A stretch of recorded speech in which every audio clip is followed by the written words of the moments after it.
was safeguarded in the temple of the elders. "Let's go," he mouthed.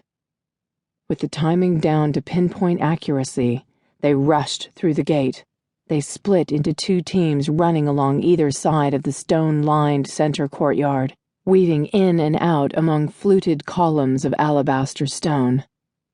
The wind blew gently, carrying with it the fragrance of nearby flowers and fields of wild grass. It was the time of day when the temple was closed to the general public and the elders were secluded in meditation. The perfect time to break in and steal whatever information and secrets they could get their hands on. Connor entered the hide-in first. Holding up 3 fingers, he then waved to the right while he moved to the left. 3 elites obeyed the silent command and took the east side of the circular room.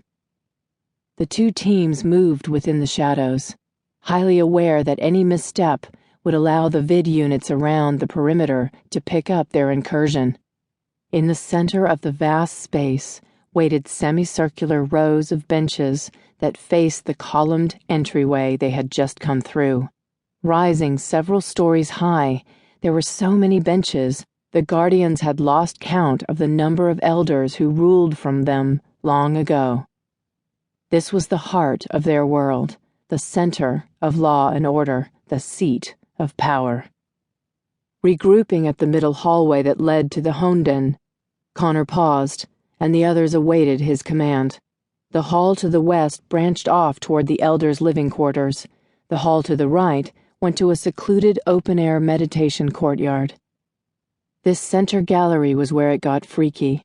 After his first, and heretofore only, temple break-in, he was prepared. His men weren't. He looked at them with an arched brow, silently admonishing them to heed his earlier command. They nodded grimly, and Connor continued on. As they walked, a vibration beneath their feet drew everyone's attention to the floor. The stone shimmered and became translucent, creating the impression that the ground had disintegrated and they were about to fall into an endless blanket of stars. He groped for the wall by instinct, his teeth gritted together. Then the view of space melted into a swirling kaleidoscope of colors. "Fuck me," Wager breathed. Connor had said the exact same thing the first time he'd walked this corridor. Every step created ripples in the colors, suggesting that whatever it was responded to their presence. "Is that real?" Corporal Trent whispered fiercely. "Or a hologram of some sort?" Lifting his hand, Connor reminded the men to keep their silence. He had no idea what the damn thing was. He knew only that he couldn't look at it or vertigo would make him sick. They moved past the private elder library to reach the control room. There was one elder there, a lone sentinel lost within a vast space dominated by high walls lined with bound volumes and a large console. As was the custom of the elders, he'd been left behind when the others retired for the afternoon, which made him the unfortunate recipient of a trank dart to the neck.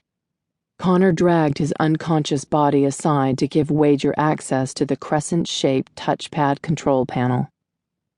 "I'll loop the vid so you're not recorded," the lieutenant said. Wager stepped up and began to work, his posture straight and legs slightly parted, firmly entrenched in his assignment.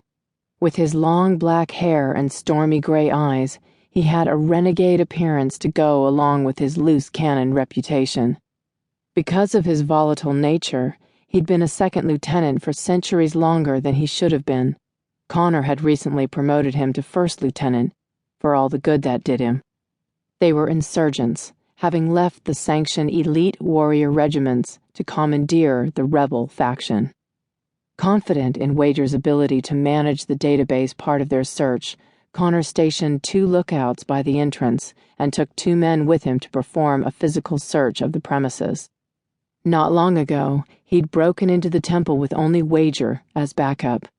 But the recent coup had forced the elders to increase the number of guards, which in turn forced Connor to charge the complex with 12 men, 6 outside and 6 inside.